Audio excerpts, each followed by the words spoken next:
from the morning we are hearing a lot of interesting lectures with a lot of rigors and figures. So I will be rather on the populist side, but it does the periphery of the main subject. But again, we have to see the connections of the fundamentals, as in the earlier session also that we were discussing about how physics is dictating things. So this is a picture. Tomorrow we have a visit to Eiffel Tower, and this is a picture just in the passing. I am just showing it. Henri Rousseau, a French artist, and you can see the Eiffel Tower on reverse side. See years back. So and now this place has changed. So I have a copy of this image at my moment, so I thought I include it so that we can appreciate. So this saying that all sciences, either physics or stand collecting. So that is attributed to Rutherford. It's not very clear that whether he really said so. But if we look into the subjects of physics, chemistry and biology, so biology is basically applied chemistry. We look into the reactions, that how things are performing. And now from biology, if you go to chemistry actually all the reactions that arises out of the interaction at the molecular and still fundamental particle levels. So basically this way physics, chemistry, biology are connected down the line.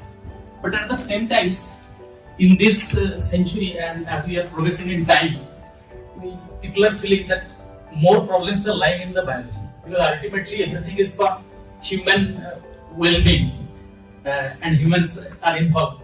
So for example, say Venkat Ramakrishnan, who got Nobel Prize on his research on ribosome.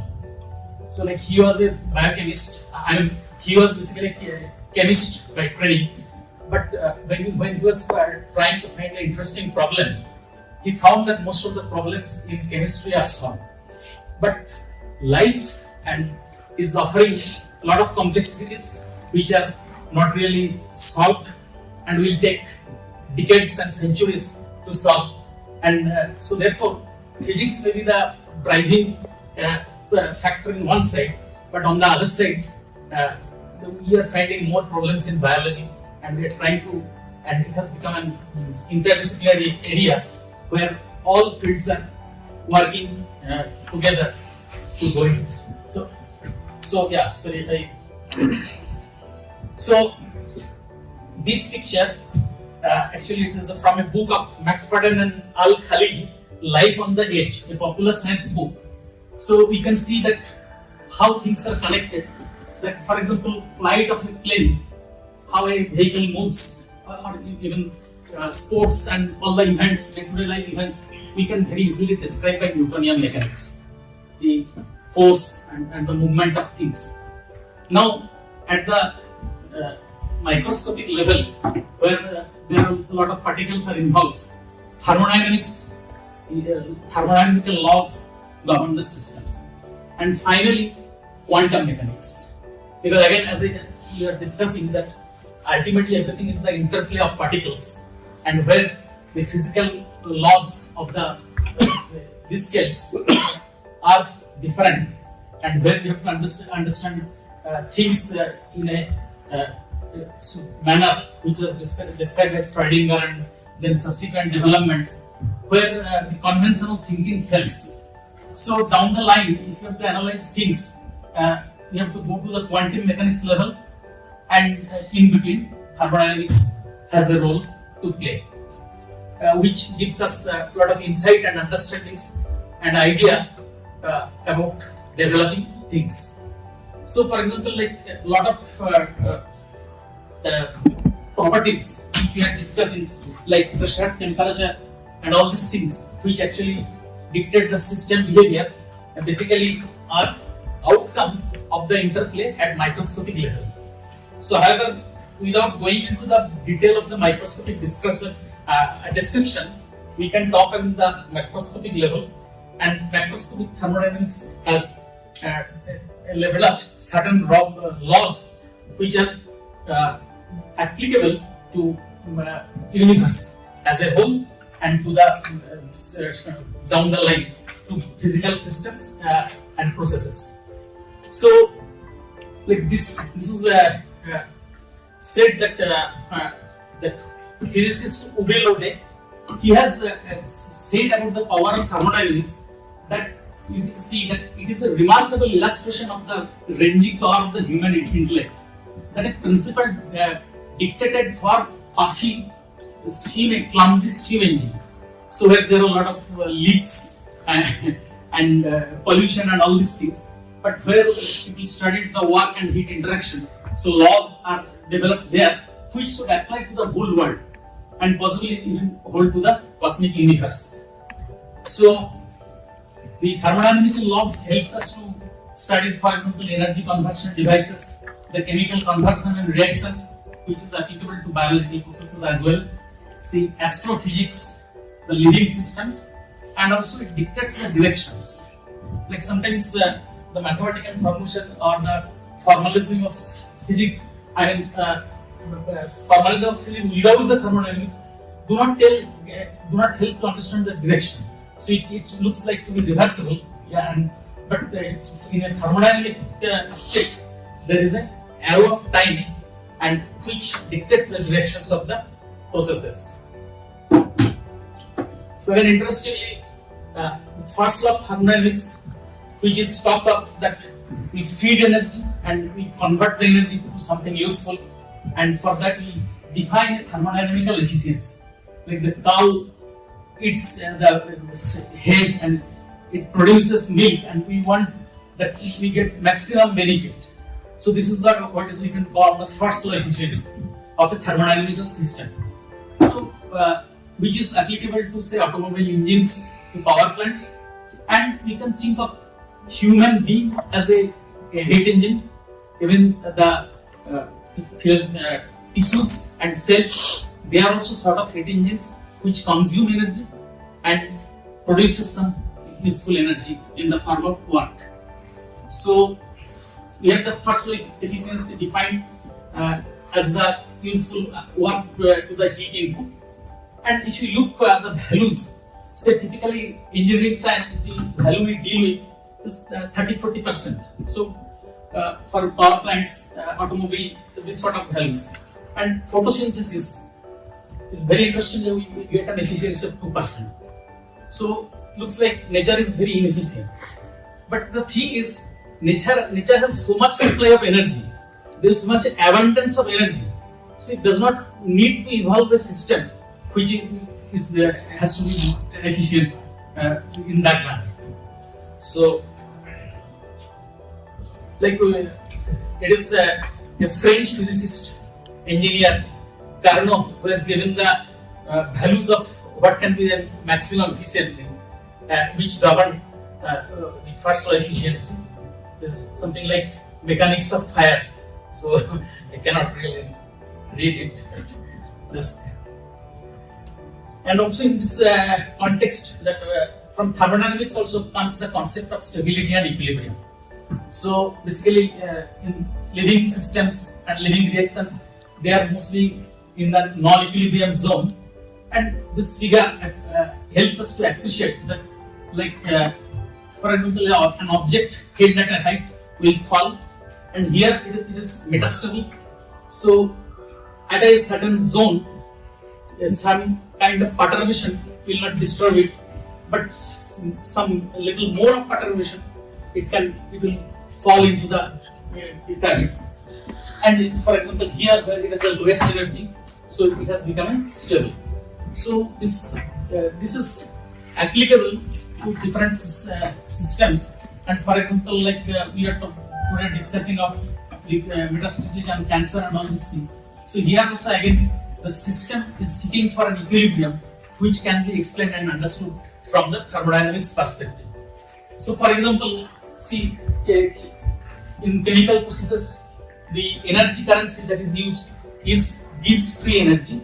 So for example, like this body will fall to minimize the potential energy, and for a chemical systems, the enthalpy and the environmental temperature and entropy, so it wants to minimize the value of gives free energy. So I can skip this thing, but the second law of energy is very important, because it defines the feasibility of the process or the direction of possible energy conversion. And we come to the concept of entropy. So this is quite well known. So without going into the detail, you can summarize this as in the following manner, that there is always a price for conversion. So null shall give you a rate of 100%. So always there will be some loss and some dissipation involved. And the natural direction is in the direction of entropy increase. As we say that the entropy of the isolated system always increases. And all types of energy are not equal, because it is not only the quantity of energy but the state of the energy in terms of entropy that is important. So entropy is thought to be a belief of the order or disorder of the system. It is depicted in the cartoon. So I can. And again, to understand the biological thermodynamics, the term information entropy becomes important. Shannon's value of entropy, which depends on the probability and given in this manner. So when we see logarithm of px, so when we know something for certainty, then it becomes all information are available. So these functions become 0, and particularly these are important for biological systems, and because say cell and tissues are thermodynamical open systems. So the speciality of living cells are they are capable for organization and cell replication. And we see the standard thermodynamic analysis, we are more concerned about, or we are rather focused on mass and energy, which transits the boundary, crosses the boundary. Now, for a biological system, the mass energy, and we have to give some special emphasis on information, because through the genomics that controls the systems and its evolution. So, the exchange of mass, energy, and information that control the behavior of the system. So, it is said that life is an extraordinary challenge that defies entropy. So, entropy is sort of thought of disorder and most probabilistic state, but the self-organization in the living systems, they are seem to be going in a contrary manner. So, a trigger of abnormality for any of them, that mass, energy, and information, this trigger of abnormality in any form can lead to derivation from a normal biological function. So that is, for example, things in a metastable state, some kind of perturbation can change to a totally different zone it can live. So, for example, development of instability or metastability. Like we can this metastable system, I can give an example. Say safety matches. So a match stick is very stable; it does not burn. But you give certain pressure, so it will ignite. So you see that the level of perturbation is little more, then it totally transforms itself. So otherwise, it looks to be a stable system, but that level of pressure brings it into totally a different regime. So, recently researchers are doing this thing, that trigger of abnormality that can lead to instability, which has a role in the development of tumors, and it can trigger tumorigenesis and also by increasing what is called gene network entropy. So, say Lutein had recently told that genes and genomes are like a grand piano. Music emerges when it is played. So it is being described as what is called the emergence phenomenon. So 2 plus 2 is 4, but like when there are say water molecule, two two or more water molecules are mixing together and they are forming water droplet. Now they have behavior which is much different from a single water molecule. Similarly, say the proteins and genes, they are interacting to form sort of emergence, so which is giving a totally complex phenomena which is very difficult to analyze. So from thermodynamic perspective, if you talk about the particular this domain, it is found that cancerous tissues have higher entropy generated locally, the volume and temperature. So local temperature of the tissues are higher, they seek increasing the volume, and there is local entropy generation. So modeling the evolution of the thermodynamic parameters has scope in cancer research. Recently a lot of papers are coming into that, and this shows that some external field like electric or ultrasonic, they can, like entropy generation, so it is, entropy is defined by del Q by T, but it is not only the heat, but other factors can produce entropy, like even friction and chemical gradient. So similarly, the external field like electrical and ultrasonic, they can alter the direction of entropy flow. So for example, 2006 studies, it shows that quantify that application of electric field that can lead to higher entropy generation. So, like as I was telling, that several factors which can cause entropy generation are like temperature gradient, chemical potential gradient, particularly in a cell environment, viscous dissipation, chemical affinity, and of course others force field. So like here some values are given like thermal part. So normal cell is residing in the same cellular environment, so naturally there is no temperature gradient. But a cancerous cell will have a higher value of temperature, so there is entropy generation. So now if you look into this thing, diffusion, affinity, viscous dissipation and force field, you can see that in all the cases, about not for the force field, but this diffusion, affinity and dissipation, all the case, the entropy generation in cancer cells are higher by certain factors.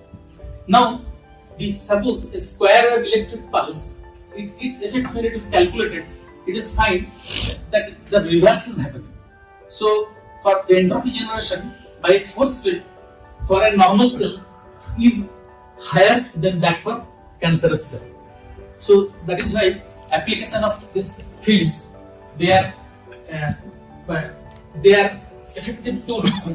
Means that can be linked or correlated as an effective tool for treating this sort of tumors. So these are formulations. Let us not go into the details like thermal gradient and all this thing, but chemical reaction. So chemical reaction, one important thing is that if you calculate the second law efficiency, these chemical reactions are important. So this can be just simple pen and paper calculations, but you can find out the chemical efficiency. So for normal cells, 1 mole glucose can produce 31 ATPs, whereas for cancerous cells, you will have less number of ATPs. So you can have the entropy generation correspondingly, which depends on the oxidation rate of glucose. So then the viscous dissipation, as we have already morning we have discussed, that it depends on the velocity gradient. It has a role on the. So force field, actually the form of the cells is such that you can see in the second formula for entropy generation that it depends on the root n. So for cancerous cell, so I have not really understood that why it is like this, because the cells are organized in a little different manner, where n is the number of dipoles in a cell. So if you look into the formula for normal cells and cancerous cells due to electric field, there is it is proportional to root n for cancerous cells, because in a way they organize that number of dipoles formed in a tumor is less. So this leads to the fact that there is less entropy generation for cancerous cells when electric field is applied. Now, so the second law efficiency can be calculated in this manner, that energy stored in ATP and energy produced in 1 mole before oxidation. So again you can see that healthy and cancerous cell, the chemical efficiency is very much falling for cancerous cell. So from 50 to 3%. So it has lost log efficiency, and they generate approximately twice an entropy for oxidation per mole of glucose compared to normal cells. So, like many people consider Bejan's constructal law as a fundamental contribution to thermodynamics. So, Bejan states that a finite size flow system to persist in time. So, as a system evolves, it finds the route where it can maximize the flow. So, this is again a sort of extension of second law, and it has found applications in many applications, including cancerous areas. So just to understand this constructal law, just I'm giving an interesting aspect. Like if you look at the design of monitors, so earlier, if you remember, years back, you used to have square monitor, and now the monitors, even the screens in the theaters, cinema halls, they are longer. So, what is the time to scan an image? You see, this is the length. So, length by the scanning speed. So, this length by scanning speed, and this width height by the horizontal scanning speed and vertical scanning speed. So, our horizontal scanning speed is higher. We can scan weight first, then in this direction. So if you optimize that, so it points to the direction that basically we just thought that square is our choice design. But the optimization which evolved in time led to a longer in horizontal dimension, where we get lower T to scan certain area. So this is just to show that how this constructal law can be used. So this constructal law can help explain and predict the growth of tumors where area and volumes are involved. So, like cell surface modification certainly has therapeutic potential, and so certainly lung analysis are being carried out. So it's not that always they are giving very good result. So for example, this sort of this what is called lump analysis, like if you are boiling a potato or say I have a steel sphere and a potato. So how the temperature field inside, how it will behave, it depends on these parameters: the density, the heat capacity, and the heat transfer coefficient around it. So this tumor has a inside temperature T tumor and the outside is T0. So the heat transfer coefficient, area, then initial temperature drop across this tumor and outside, then it behaves exponentially. It is basic heat transfer, this thing. So now, therefore, from this relationship, this tau is a time scale. So it depends on the density, the volume and area ratio, and the specific heat of this thing. So, for example, when T equal to 3 tau, this equation comes to a state that when delta T is reasonably small, there is not much heat transfer. So, if you electric membrane potential, so this gives free energy. So, this membrane potential is given by H minus Ts. So, this Ts can be changed to Q dot tau, where Q dot is instantaneous heat transfer rate and tau is some time scale, which depends on VOC, and then the gradient of this pH value. So where this R is universal gas constant and F is a Faraday's constant. So this is electric membrane potential. and for cancerous cell, this value is 10 millivolt, and for normal cell minus 70 millivolt. So, because of if you take the all other things same, but we focus on the tau value, which is dependent on the volume and area of the cell, we can find such a relationship that tau normal and cancerous and is given by 2 times of almost 13/7, that is almost 2 times the volume and area of normal. However, normally we know that tumors grow, so volume grows for cancerous cell, but however the volume by area still grows faster, and area by volume. So tumors have more area by volume. So this result is not really correct. So therefore, certain factors which you take in equal, there is also some problem. But this is just to show that you can extend this sort of analysis of lung system to understand the evolution of the geometrical parameters. So, like some of the recent studies showing that thermodynamic model can be used to find out a critical volume which reaching invasive stage can be predicted, which depends on the excess temperature of the tumor over the environment. So, like we have from this type of thermodynamical model and this tau, which we discussed already, the models have been developed for this mice models where this is the tumor, these values even like this is the tumor patient, this is non-tumor, so these models were validated, and entropy generation was found to correlate better with metastasis rather than only temperature. So entropy generation was a better indicator. Now chaos theory or nonlinear theory also being applied to lot of fields. So again here certain applications of are found describing the growth of tumors and cancers. So like M is the multiplication and repair, and F is the biological function. So this is sort of a general nature of things. So where this is dictated more by entropy generation, and here dictated by chaos, and this is the healthy zone.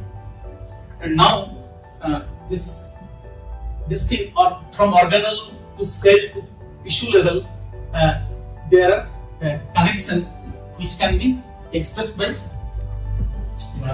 this nonlinear models described by chaos theory. So therefore, again as a thermodynamic indicator, like temperature can be used as a control tool.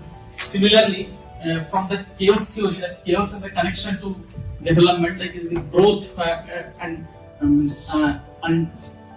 undeterred growth of these things. So there is a this chaos can be studied to help understand and to tackle the problems. So there are, for example, a recent paper in drug discovery, so which is telling that this can be the possible tools of chaos control, like anti-angiogenosis, where through proliferation of blood vessels using drug targeting therapy, through differentiation, for example, by stem cell.